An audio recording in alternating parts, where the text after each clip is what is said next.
casa hay un clavel. Abre la muralla, tum tum, viene El sable del coronel. Minutos en la mañana, 7:40 en la mañana. Estamos con... Pero no me enfocan. Ahora sí estamos. Gustavo Ich. Él es consultor político, experto en comunicación electoral y de gobierno, docente de la Universidad Andina Simón Bolívar. Doctor, ¿cómo está usted? Buenos días, bienvenido a Radio Capital. Por favor, enciende el micrófono. El video no lo vemos. Está conectando con el audio. Está conectando con el audio. 7:40. Vamos a conversar con... Él es Gustavo Ich. Desde el punto de vista del periodismo independiente, según señala su página. Doctor, ¿cómo está? Buenos días. Buen día. Buenos días, no sé si me escuchan. Encienda la cámara, doctor, porque solo vemos la foto y no lo vemos en vivo. Ahora sí estamos bien. ¿Cómo están? Buenos días, qué gusto estar con ustedes. Muchísimas gracias por su paciencia. A ver, usted es consultor político, ¿no es cierto? Nosotros comentábamos, conversábamos aquí un ratito, el tema del presidente de la República, en donde se nota que ha bajado, incluso hay una encuesta que nos llegó anoche, y que se encuentra en el 34% de aceptación en el país, que apoyan mientras que el 62% rechaza su gestión. Puede ser más, puede ser menos, no vamos a entrar en eso, pero sí se nota un desgaste del gobierno. Desde su punto de vista, ¿a qué se debe y qué puede hacer el gobierno para revertir esta tendencia? A ver, son muchísimos factores. El presidente generó demasiadas expectativas una vez que triunfó en las elecciones, pero condicionó el éxito de su proyecto de gobierno. Si es que tiene proyecto de gobierno, eso es lo que quisiéramos saber los ecuatorianos, primero, porque no sabemos cuál es su proyecto de gobierno. A que tenga continuidad ganando las elecciones del 25. Eso quiere decir que teníamos desde el inicio un presidente candidato. El presidente luego formuló varias promesas, ni siquiera ofertas, promesas de campaña que no ha cumplido. Promesas como, por ejemplo, no extender la explotación de hidrocarburos en el bloque 43 ITT, que afecta gravísimamente el medio ambiente de la Amazonía y es un enclave mundial que requiere la protección en materia medioambiental, porque ahí se encuentra la reserva ecológica del Yasuní, que es única en el planeta. Por el contrario de lo que prometió, extendió durante un año más esa explotación.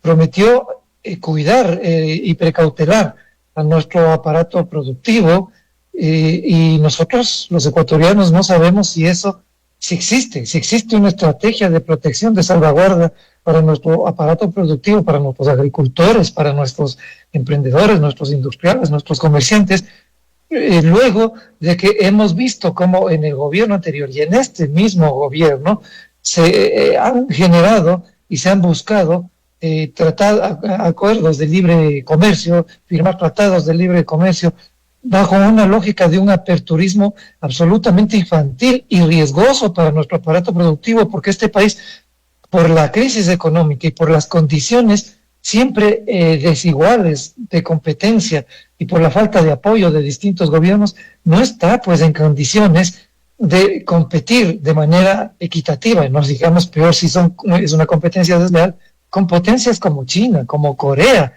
con los mismos Estados Unidos, por citar solamente algunos ejemplos. Prometió no incrementar los impuestos, incrementó el IVA. Prometió tener una política fiscal que sea adecuada a la situación crítica que en materia económica estamos viviendo los ecuatorianos, donde casi 7 de cada 10 no tenemos o no tienen empleo adecuado. Y lo que ha hecho es seguir endeudándose con el Fondo Monetario Internacional y no nos ha contado cuáles son las condiciones impuestas por ese organismo para haber aceptado mayor flujo de deuda. Y mucho del porcentaje de esa deuda se va nuevamente a pagar los intereses de las mismas obligaciones. Es decir, este país, este gobierno está abriendo un hueco para tapar otro. Y ya tenemos cerca de 80,000 millones de déficit fiscal. Y yo les pregunto, ¿de dónde va a salir ese dinero para honrar a los acreedores, pero no para invertir en carreteras, no para invertir en infraestructura, no para invertir en educación? Por el contrario, se redujo el presupuesto universitario en 162 millones de dólares, cuando había prometido incrementar la investigación, fortalecer a las universidades, ampliar y garantizar la matrícula de los jóvenes. En este año tenemos solamente un 18% de jóvenes ecuatorianos que están en universidades, matriculados en universidades. Eso es dramático. Los únicos países que han podido salir del subdesarrollo son los países que más han invertido en educación. No hay salud. En el año 2023 se cerró con un 40% de déficit de medicinas básicas, de medicinas fundamentales, y en este año está ocurriendo exactamente lo mismo. No hay medicinas en los hospitales. Prometió combatir la inseguridad, perfecto. Formuló los decretos 110 y 111, puso a las Fuerzas Armadas a ayudarle a la Policía Nacional a combatir la delincuencia y generó una narrativa publicitaria triunfalista. A ver, ¿cuáles son los resultados hasta ahora, después de 6 meses de ese combate al crimen?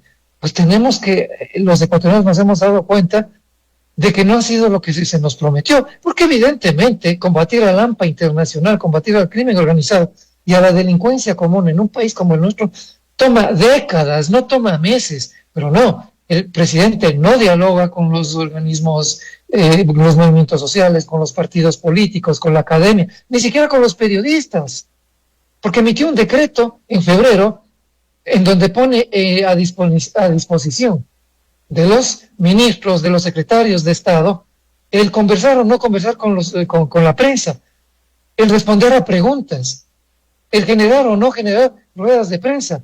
Entonces lo que tenemos es un gobierno que se mueve a través de una serie de distractores, pero que no ha logrado contener ni la inseguridad en los niveles que había prometido, ni sostener la economía en los niveles que había prometido, y muchos otros elementos. Ahí el desgaste del presidente, porque además, con todo lo que acabo de señalar, y puedo hablar de otras cosas, como la ola migratoria, que es gravísima, por ejemplo, tenemos un gobierno que se maneja a través de distractores publicitarios, pero que no habla con la gente, no le dice la verdad, y toda esa imagen que él generó una vez que ganó las elecciones con el 52% de votos, a partir de mediados de enero de este año, ha ido en una curva de caída constante y permanente. Lo que pasó en la Embajada de México le ha generado problemas y facturas muy graves a los migrantes que se encontraban en México, a las personas que hacen negocios con México.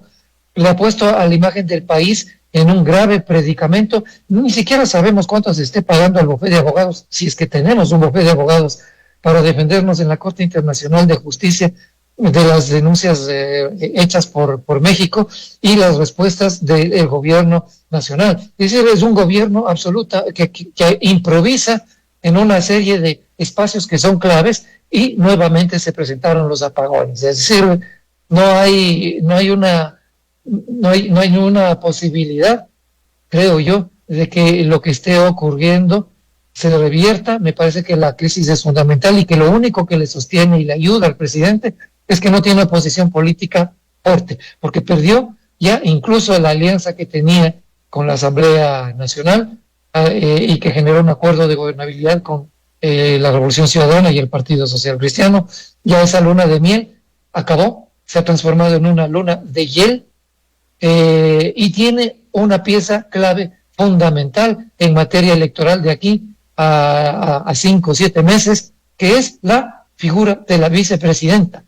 La crisis que tiene en este momento el gobierno en materia electoral no solo obedece a los malos resultados que ha obtenido durante estos primeros 6, casi ya 7 meses de gobierno, sino a la estrategia que ha manejado en términos de evitar y de contener lo que la Constitución establece, según muchos constitucionalistas, en el sentido de que le correspondería a la vicepresidenta electa asumir temporalmente el cargo si es que el presidente lo abandona temporalmente, pide permiso temporalmente para dedicarse a la campaña electoral. Ese es el escenario en donde no sé si esas cifras puedan ser consolidadas, pero lo que sí sabemos es que la imagen del presidente se ha deteriorado y sigue deteriorándose constantemente. Con 50 minutos, 7:50. A ver, don Gustavo, le saludo a Arturo Vinuesa. Gracias por la entrevista. Estamos dialogando con Gustavo Isch. A ver, es clave la comunicación en todo sentido. En el gobierno, en la familia, en los grupos sociales, en todas partes. Es fundamental. Y le pregunto esto porque las vocerías del gobierno, desde mi punto de vista, han fallado desde el inicio. Han colocado como a 5 voceros. Ninguno le ha funcionado. De paso, no crean puente, lo que hacen es generar más el conflicto como tal. Ahora, usted bien describió la problemática del país y parto de algo. El gobierno nunca ha tenido un proyecto de gobierno como tal. También se habla mucho del tema de la inseguridad. Hoy en día nadie conoce cuál es el verdadero plan Fénix, porque solamente lo que dicen, bueno, estamos combatiendo la delincuencia, pero no conocemos el plan Fénix. Ahora, en el otro escenario, ¿qué tiene que hacer el gobierno para mejorar? Hace poco el abogado le hablaba de cifras, de porcentajes de una encuesta. 62% desaprueba la acción del régimen hasta el momento. Viene una campaña electoral que se avecina en pocos meses. ¿Qué tiene que hacer el gobierno para mejorar? Sobre todo el tema de la comunicación, que es algo muy delicado, serio, y de paso, si no comunicas bien, vas a seguir fallando, porque hoy en día, incluso un último caso, se hablaba de la compensación a los subsidios a la gasolina. Retrocedió. Los diálogos se quedaron allí, truncados, con parte de la transportación, Gustavo. Así es. Hay que entender que en términos técnicos, primero está la estrategia política y a partir de la estrategia política se estructura la estrategia de comunicación. Si es que este gobierno no tenía una estrategia política o solo tenía una estrategia política para ganar las elecciones en el 2025, eso ha supuesto y ha generado que todos estos temas que acabamos de mencionar, tan sensibles para la enorme mayoría de los ecuatorianos, no han sido tomados en consideración de una manera seria, sino más bien de una manera improvisada. Tenemos un gobierno básicamente improvisado, un gobierno reactivo, un gobierno que comunicacionalmente, a partir de esa estrategia de generar expectativas por la contención al crimen organizado, y ese era el sentimiento que más gravitaba alrededor de las preocupaciones de los ciudadanos desde poco tiempo, pocos meses, desde hace más de 2 años. En todas las estadísticas ese problema saltaba por encima de la preocupación de los ecuatorianos sobre la economía, sobre el desempleo, sobre las afectaciones al medio ambiente, que son gravísimas, sobre lo que está pasando con las comunidades indígenas que están en esas zonas absolutamente delicadas, sensibles, donde se está extrayendo y contaminando petróleo y minerales, fundamentalmente el oro, de una manera absolutamente irresponsable. Entonces, si no tenemos un proyecto de gobierno, mal podemos tener una buena estrategia de comunicación, porque lo que va a hacer la estrategia de comunicación con un gobierno como ese es manejar la opacidad como criterio fundamental, es decir, la opacidad comunicacional, la opacidad informativa, de no decirnos la verdad, de hablarnos con medias verdades y con muchas mentiras, y de pensar que alrededor de las redes sociales de TikTok y del porcentaje de personas que están anclados a las plataformas digitales está la respuesta para que su objetivo de ganar las elecciones en el 25 se produzca. Aquí no tenemos, como decía, una oposición política todavía fuerte. No sabemos si podrán estructurarse alianzas que realmente tengan una posibilidad de enfrentar el descalabro al que le están conduciendo al país, porque lo que, insisto, aquí se ve es demasiada improvisación, y es por ello, es por esa improvisación que, rodeado de amigos, rodeado de gente del sector privado, casi sin cero experiencia en la administración pública de un gobierno en un país tan fragmentado como el nuestro, tan complicado, eventualmente tan ingobernable como el nuestro, con fuerzas políticas representadas en la Asamblea que generalmente juegan a sus propios intereses y que tienen la enorme capacidad de poner contra la pared a cualquier ejecutivo, pues hemos visto que la comunicación ha fallado. Si alguien cree que ha sido exitosa para, insisto, tratar de tapar la verdad de lo que está ocurriendo y no hablarnos con claridad. ¿Qué debería hacer el gobierno? Yo no estoy en disposición de decirle al gobierno lo que debe hacer. Personalmente no me interesa decirle a este gobierno lo que debería hacer para mejorar su comunicación y su política. Lo que yo creo que los ecuatorianos debemos exigirle al gobierno, todos los ecuatorianos, es que deje la campaña por la reelección y empiece a gobernar con un sentido de país, con objetivos nacionales que realmente nos digan a los ecuatorianos y nos informen de cuál es la situación por la que estamos atravesando, que no se nos distraiga con escándalos, que no se conecten, que no se cuelguen, que no aprovechen lo que la Fiscalía mal o bien está haciendo para enfrentar algunos hechos que son procesados y enjuiciados y que nos hablan de la terrible corrupción que ha estado enraizada en este país y muchos de cuyos actores han venido trabajando y aprovechándose en la sombra, y a veces muchos de ellos abiertamente sin que la justicia haya intervenido.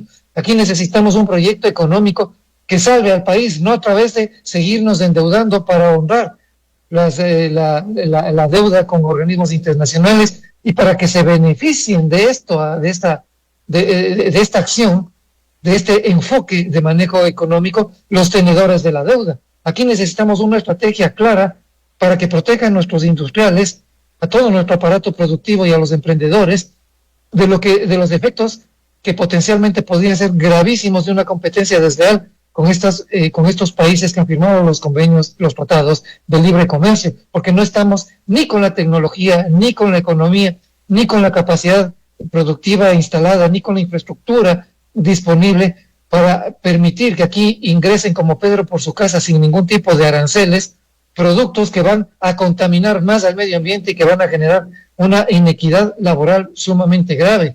Aquí tenemos que decir cuánto del presupuesto que aquí en adelante le vamos a entregar más bien a la educación, a la salud, que están en crisis, que están abandonadas. Y sobre el famoso Plan Fénix, yo creo que nadie ya cree en esa fábula, porque hemos visto la capacidad de acción que tiene el crimen organizado en este país, tal como ocurrió en Colombia, tal como ha ocurrido y sigue ocurriendo en México. Y les pregunto además a los ecuatorianos, ¿acaso que en los Estados Unidos han logrado combatir el narcotráfico?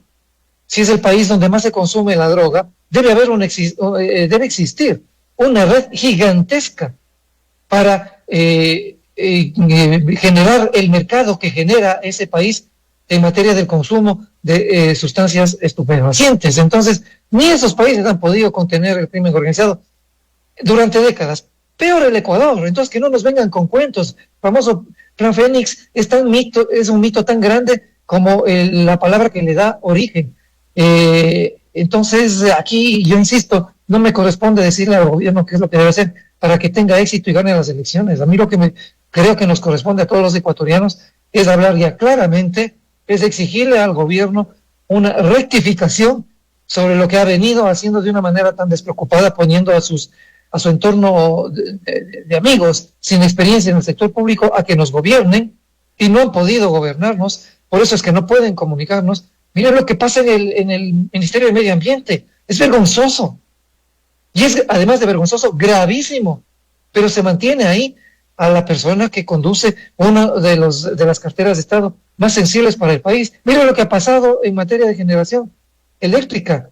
Pero y solamente poner dos ejemplos. Y lo que se hace es lo mismo de siempre, echarle la culpa al gobierno anterior. Así, ¿para qué se metieron a las elecciones? Si solamente se iban a quejar y echar la culpa a los anteriores gobiernos, ¿para qué se pusieron de candidatos? Lo que queríamos los ecuatorianos es alguien que gobierne, alguien que sepa qué hacer, no alguien que viva quejándose, echando la culpa a los demás y plantando fábulas comunicacionales en redes sociales y en medios de comunicación masiva. Hola, buenos días, Gustavo. Alejandra le saluda. Buenos días, Alejandra. Gustavo, ¿cuáles son las principales tendencias electorales que piensas se van a mostrar en las futuras elecciones? Tomando en cuenta que ya la narrativa del anticorreísmo, antipatria, ya cansa, ¿verdad? Quizás esas narrativas ya no sean suficientes, incluso el tema de inseguridad ya no vaya a ser suficiente para una reelección. ¿Cuáles crees que van a ser las tendencias electorales? A ver, aquí tenemos que ver mucho la calidad, la madurez, la sensatez de las organizaciones políticas, de los partidos políticos, de los movimientos políticos que pueden intervenir en esta campaña. O sea, el Ecuador ya no puede más con improvisados, vengan de la esfera pública, vengan de la esfera privada. Ya no puede más con populistas mentirosos, ya no puede más con oportunistas que no simplemente se presentan a las elecciones porque para ellos ganar una curul en la asamblea o ganar un reparto de una troncha con un presidente electo al cual le aportaron cierta cantidad de votos, se involucran en estos procesos de una manera absolutamente irresponsable, gracias a que el Código de la Democracia permite que ese tipo de situaciones sigan poniéndose de manifiesto a cuenta de una apertura a la participación ciudadana. Aquí tenemos más de 280 movimientos de garage, movimientos políticos que vienen solamente a buscar en su enorme mayoría, sus propios intereses o de las élites, de las billeteras, de las carteras que inflan y que proveen esas campañas electorales para poner a incompetentes en lugares de gestión pública que son sumamente delicados para todos los ecuatorianos y que requieren preparación. Y eso es lo que no ha pasado. Por eso tenemos el desapego de las organizaciones políticas y de los partidos políticos por parte de la ciudadanía y la falta de credibilidad del conjunto de instituciones públicas, no solo contaminadas por el crimen organizado, por la delincuencia organizada, sino por las mafias políticas. Entonces, tenemos aquí una tendencia que se ha mantenido durante muchos años, con altos y bajos, que es el correísmo, que actualmente está bastante debilitado por los procesos judiciales, fundamentalmente, que han sido y vienen siendo desarrollados por la Fiscalía y por la función judicial. Pero, sin embargo, el correísmo se mantiene como una tendencia fuerte, como una tendencia orgánica que tiene trabajo en territorio. El Partido Social Cristiano es otra tendencia que, pese a su desgaste permanente y cada vez mayor, logra establecer enclaves de votación en algunas zonas que tienen bastantes porcentajes de electores, como en Esmeraldas, como en la misma Manabí, como en Guayas, por citar algunos ejemplos.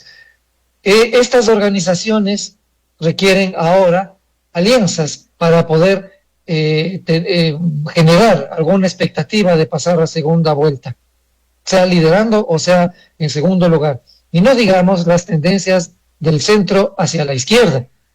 Si es que estas tendencias del centro de la izquierda siguen manejándose como lo han venido manejando, y ya estamos viendo que lo están haciendo, fragmentando el electorado que no está de acuerdo con la gestión del actual mandatario y del actual gobierno, poniendo a candidatos que no tienen ninguna posibilidad de ganar ni en sus propias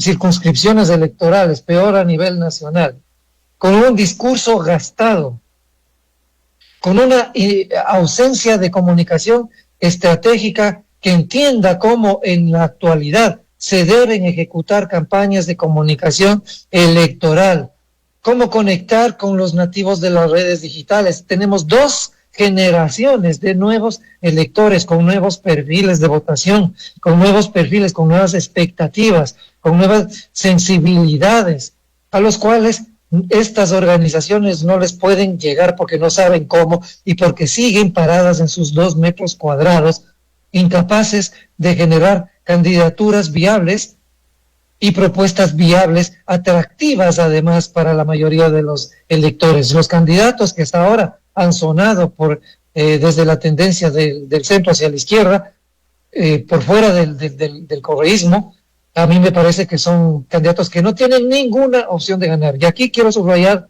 algo que es muy interesante. El mismo presidente de la República, el actual presidente de la República, gana por algo que está pasando en este país desde hace décadas.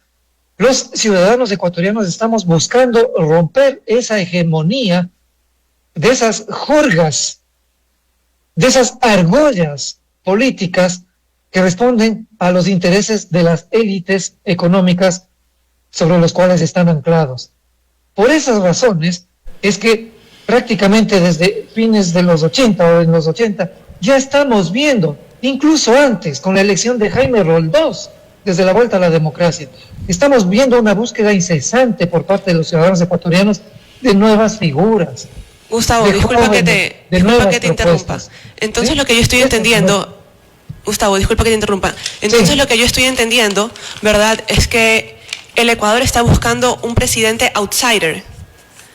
Un presidente que realmente pueda tener una propuesta de gobierno que la gente entienda y con la que la gente conecte emocionalmente, porque lamentablemente el voto, así como prácticamente todas las actividades de las personas, son emocionales. No es como la gente cree que la gente decide racionalmente, no es así, está comprobado científicamente, pero en materia de política eso es cuando más se ve. La gente responde emocionalmente y vota por candidatos con nuevas propuestas, con candidatos que conecten con con la mayoría de electores, no solamente con un porcentaje de ellos, y que tengan experiencia, que acrediten experiencia para manejar el sector público y para decirnos con absoluta claridad qué es lo que van a hacer en materia de la crisis económica, en materia de la inseguridad y en materia de la apertura comercial, y además de la protección al medio ambiente y a las comunidades que viven en esas zonas que están en este momento atravesando por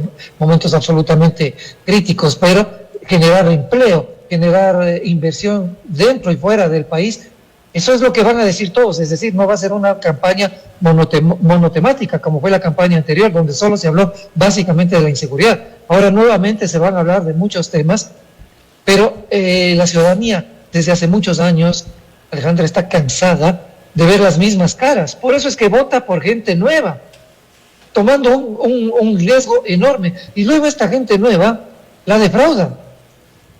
Entonces, entre estas ofertas que luego no se cumplen, estas promesas que de nuevo no se cumplen cuando ganan las elecciones, y candidatos y figuras que ya son conocidos, hay espacio para la emergencia de buenos candidatos, de nuevos candidatos, de nuevas propuestas realistas, serias, que nos permitan a los electores tener una baraja de opciones, que no solamente piensan en el actual presidente y en quienes con alguna probabilidad podrían pasar a segunda vuelta, pero que luego vayan a generar el voto rechazo o el voto por el mal menor. Eso es otra de las cosas que nos ha venido pasando a los ecuatorianos desde hace varias elecciones. No podemos seguir votando por el mal menor. Los electores tienen o tenemos una enorme responsabilidad para meditar su voto. Ya estamos viendo lo que está ocurriendo en todos los ámbitos con un gobierno que no ha sido capaz de cumplir con sus promesas electorales. Ya estamos viendo lo que podría pasar si esa propuesta de gobierno se llega a establecer durante 4 años más. Ya hemos visto lo que pasó en el régimen anterior. Ya hemos visto las manifestaciones, las protestas nacionales que han generado pérdidas económicas, pero también vidas humanas que han sido incapaces de ser contenidas por los sucesivos gobiernos en el 19 y en el 21. Estamos jugando con fuego. No solamente es responsabilidad de las organizaciones políticas, hay una enorme responsabilidad de los ciudadanos para ya aprender a elegir. Y sí, hay espacio para nuevos candidatos. Para uno, se les llama en este momento outsiders. No, esos candidatos, cuando dicen que vienen de la política, son los peores candidatos. Porque todos somos políticos. El voto es político, meterse en una elección es un acto político, no decidirse a trabajar en política y mojarse el poncho, como se dice en el país, es una decisión política. Entonces, esas personas que vienen y dicen, yo vengo desde fuera de la política, son mentirosos o son ignorantes. ¿Sí? Aquí hay que hablar con los términos adecuados. Hay que decirle la verdad a la gente, y los nuevos políticos que van a venir de la política, pero que tendrán nuevas propuestas, que tendrán nuevas ofertas de campaña. Si logran convencer a la gran mayoría de ecuatorianos que estamos ya al tope con todo lo que está ocurriendo y con la degradación de la administración pública a través de nuestros representantes elegidos en comicios abiertos y democráticos, pues estamos poniéndole al país frente al abismo. Y eso creo que ya también no solo depende de las organizaciones políticas, como digo, sino también de los propios ciudadanos. El futuro es muy incierto electoralmente hablando. No podemos seguir jugando como hemos estado jugando, y depende mucho de que los ecuatorianos se organicen e impulsen por sí mismos candidaturas que puedan llenar estos espacios vacíos, que están llenos de demagogia, pero vacíos de propuestas realmente viables e indispensables para sacar al país de la crisis sistémica en la que se encuentra. Señores, a ver, se conoce ya la situación del actual presidente de la República. Se lo ha criticado desde diferentes puntos de vista, pero ¿qué puede hacer el presidente Noboa para poder recuperar la credibilidad, a sabiendas de que incumplió todas sus ofertas de campaña? Y tiene que entregar, tiene que pedir licencia sin sueldo 90 días antes de las elecciones. ¿Qué puede hacer el presidente a esta altura del partido? O sea, yo no le veo al presidente en el tiempo que falta, si es que sigue siendo candidato, hacer un mea culpa y decirle a los ecuatorianos, soy joven, no he tenido experiencia, mi equipo de trabajo no ha sido el mejor, pero en todos estos meses he tratado de hacer lo mejor posible y les prometo que voy a enmendar en todos los espacios donde no he incumplido mis promesas, donde me he rodeado de gente a la que le tengo confianza, pero que no ha sabido responder a las expectativas de los ciudadanos en esas carteras de Estado, en salud, en educación, en medio ambiente, en relaciones internacionales, en energía, en economía mismo. Les prometo que no voy a seguir endeudando al país, que voy a renegociar la deuda externa. Renegociar la deuda externa no significa que no va a dejar de pagar las obligaciones, pero sí que va a generar otro tipo de acuerdo y no las imposiciones que vienen desde el Fondo Monetario Internacional y de los organismos de crédito e insisto, de los cuales se benefician los tenedores de la deuda desde hace muchísimos años. Es la gente que más gana en este país porque tiene información privilegiada. Decirle y prometerle a los ecuatorianos que el presupuesto que va a manejar una vez que sea electo, fuertes porcentajes van a ser dedicados a la educación, a la salud y evidentemente también al combate de la inseguridad, a la creación de obra pública y a la generación de empleo. Porque aquí no solamente son las clases populares las que se han empobrecido, más todavía. Aquí se han empobrecido sistemáticamente a las clases medias. No les interesan las clases medias. Aquí no hay una oferta, una propuesta de trabajo para las clases medias, para los profesionales. Que le prometa al Ecuador, a los electores, que no va a intervenir en el Instituto Ecuatoriano de Seguridad Social para incrementar el tiempo de aportación, para incrementar el monto de las aportaciones y para disminuir el monto que los jubilados van a obtener luego de años de sacrificio laboral para tener una vida digna. Es decir, prometerle que va a hacer todo lo contrario de lo que ha hecho. Yo no sé si el presidente está dispuesto a hacerlo. No sé si de aquí a los 6 meses logra obtener algún impulso económico que le permita generar empleo, pero empleo para las clases medias, no eliminar los subsidios, como ya parece que está diciendo que no lo va a hacer. Eso es un acto demagógico, entre paréntesis. O sea, primero se pone en esa decisión y luego, viendo la caída libre que tiene en la percepción, en la aceptación de la ciudadanía, empieza a decir, no voy a reducir las imposiciones que me han sido puestas por los organismos crediticios internacionales. Eso es mentirle a la gente. Eso es ganar tiempo, eso es quemar tiempo. Entonces, lo que él tenga que hacer es todo lo contrario de lo que ha venido haciendo. Yo lo dudo que esté dispuesto a hacerlo. A ver, yo dudo que defraude al Fondo Monetario. Yo creo que a él le parece más difícil defraudar a los organismos crediticios internacionales que defraudarle a los electores, debido, entre otras cosas, y subrayo por tercera vez, a que él está apostando a que no hay una oposición consolidada, a que la oposición es muy débil, y que él, incluso con las cifras que tiene, puede llegar a ganar las elecciones. Pero eso no lo va a hacer él, obviamente. Así es. Y tampoco va a tener una respuesta de credibilidad de la gente que diga, perdóneme, yo he sido un poco malo, no tenía experiencia. O sea, podría decirse que él, escúcheme una cosa, porque el hecho de no ganar las elecciones el próximo año, que se considera que no es reelección, pero es una reelección. Legalmente no, pero formalmente sí, es una reelección. Claro. ¿Se habría farreado el hecho de pensar nuevamente, por lo menos en los próximos años, en un presidente joven? Sí, porque el problema, según las investigaciones que nosotros también hacemos, y las hacemos con una empresa internacional que tiene más de 30 años trabajando en estudios de opinión pública en Iberoamérica y aquí en el país algo más de 4 años. ¿Y por qué le digo esto? Con todo el respeto que tengo a los investigadores y a las empresas de investigación de aquí del Ecuador. Yo prefiero trabajar con empresas internacionales cuando necesito, en medio de una campaña electoral o de una gestión de gobierno, tener data fiable.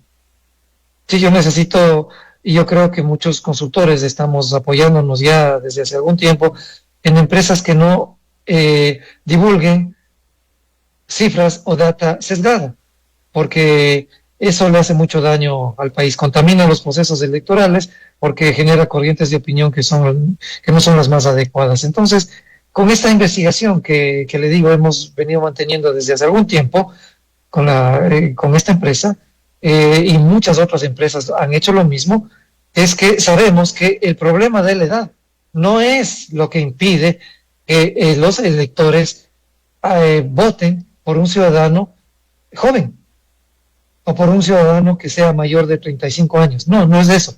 Hasta el 2019, hasta las elecciones del 2019 y un poco antes quizás, el porcentaje de ciudadanos que no estaba a favor de votar por una mujer como presidenta de la República tenía una diferencia de entre 6 y 7 puntos. No era mucho, pero eso ha venido cambiando. Y cuando se les preguntaba a los ecuatorianos si estarían dispuestos por votar por una persona joven que no venga del mismo entorno político que ya es conocido, y le habilitábamos una simulación con todas las figuras políticas conocidas de ese entonces, igual, entre el 5 o 6% de personas, de potenciales electores, decían que votarían, que prefieren a alguien con experiencia y no un joven sin experiencia. Pero eso ha cambiado. Tenemos desde hace las 2 últimas elecciones 2 nuevas generaciones de electores que tienen entre 16 y 26 años y entre 16 y 35 años. Suman el 36% de electores del país y están dispuestos a votar por gente joven. Entonces, el problema no es la edad. El problema es que acrediten experiencia y conecten con honestidad a través de su propuesta de gobierno con el electorado. Así que Lo que puede pasar de aquí al 25 todavía está por verse.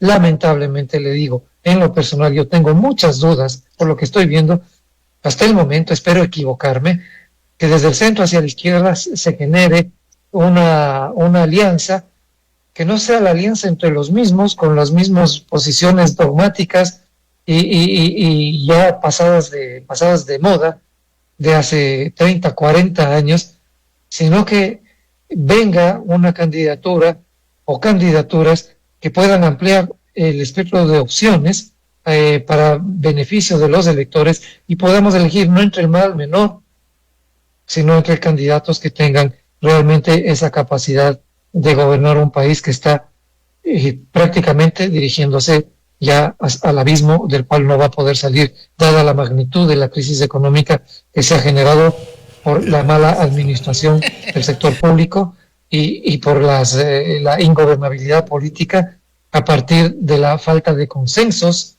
de la falta de acuerdos permanentes, del respeto a la Constitución, del respeto a los mandatos establecidos en consultas y en plebiscitos ciudadanos. Eso es lo que le tiene al país en la situación en la que se encuentra. Es un país que tiene que ser gobernado mediante consensos. Si aquí se van a eliminar los subsidios a los combustibles, eso no puede ser una decisión de gobierno, eso tiene que ser una decisión de país. Pero veo que en el gobierno no hay esa predisposición a hablar con los ciudadanos, como no la hubo en el gobierno de Lazo y como no la hubo en el gobierno de Moreno. No lo ha habido con ninguno de los gobiernos. Una pregunta final que me queda. A ver, ideologías siempre van a existir. Usted tiene una posición, yo tengo, el señor Teodoro, de ideologías siempre van a existir. El problema es la propuesta política. Las propuestas políticas, como consecuencia de la ideología de un candidato, tiene que ser concreta. Y a veces fallamos en responder a un problema concreto con generalidades. Entonces ahí dicen, no, es que las ideologías no pueden seguir imponiendo. No, yo hago una propuesta desde mi punto de vista ideológico, y respondo a una pregunta concretamente, pero las ideologías siempre van a existir. Así es. Lo que pasa es que ese es un tema que no se discute a nivel de la ciudadanía. Los populismos de derecha o los populismos de izquierda abusan y utilizan esa falta de discusión, de acercamiento, de razonamiento que necesita el electorado para definir también su propia situación, su propia posición frente al país, frente al mundo. Esa posición es una posición ideológica, pero claro, ese es un tema que según los políticos es algo que no le interesa discutir al ciudadano.